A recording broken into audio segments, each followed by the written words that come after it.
Bonjour, Jean. Bonjour, Clive. Ça va? Oui. Excellent, excellent. Oui. Well, I think we'll revert back to English now.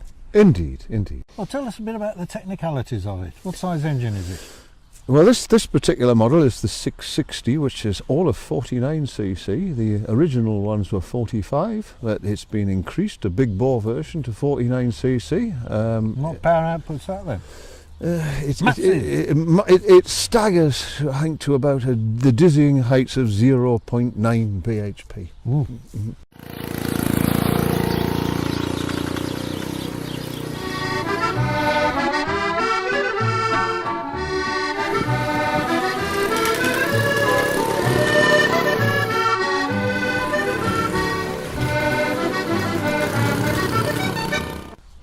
And what sort of engine is it? Two-stroke? It's a two-stroke. It's quite a primitive thing. It's got an overhung crank.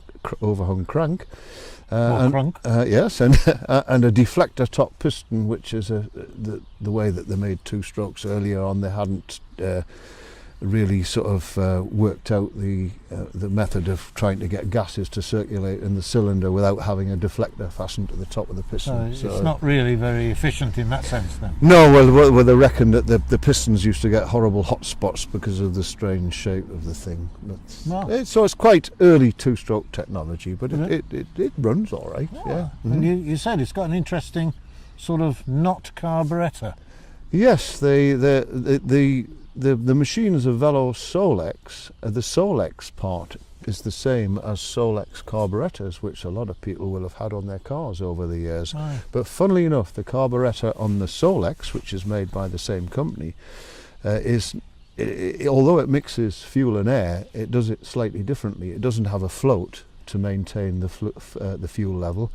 It has a little fuel pump, which is operated by crankcase compression. And it pumps the fuel from the fuel tank up to this mixing device, and now it mixes with air in the required quantity, and any that isn't used is then returned to the fuel tank.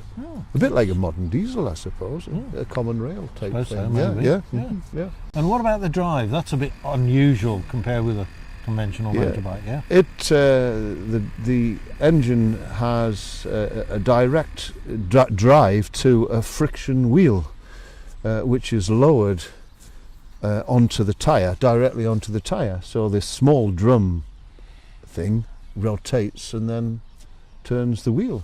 And rips the tyre to shreds. Well, they can. In fact, I have a tyre in the garage which was on there that if you lower the engine when it's running onto a stationary tyre, it takes great chunks out of the tyre. So you have to match the speed of the engine to the wheel. Right. If you want to have the engine running, so you pedal it off and then lower it down so that they match it. And it pivots down. It pivots down and off you go. And away you go. Yes. With light pedal assistance, I saw earlier. Yes. Well, if you want to maintain the same speed as your average cyclist, it does require a little bit of help. It's very leisurely. So normally then it's not quite as fast as the average push bike rider. Well, it's certainly not as quick as the sporting type cyclists we've seen today, but it's probably, a similar speed to an elderly gentleman or lady on their shopper bicycle. But they were they were marketed as the bicycle that you don't have to pedal. That was their marketing slogan. So it doesn't go any quicker than a bicycle. They were made for everybody, and you didn't need a license to ride them in France where they were made for, and you could ride them at 14 years old. So school children be about right for us then. Yeah, that's our mentality, I think, some of the times, Clive. But school children at 14 could go to school on their Solex. Right. Excellent. Yeah. Right, thanks very much, John. Thank you, Clive. Thank you.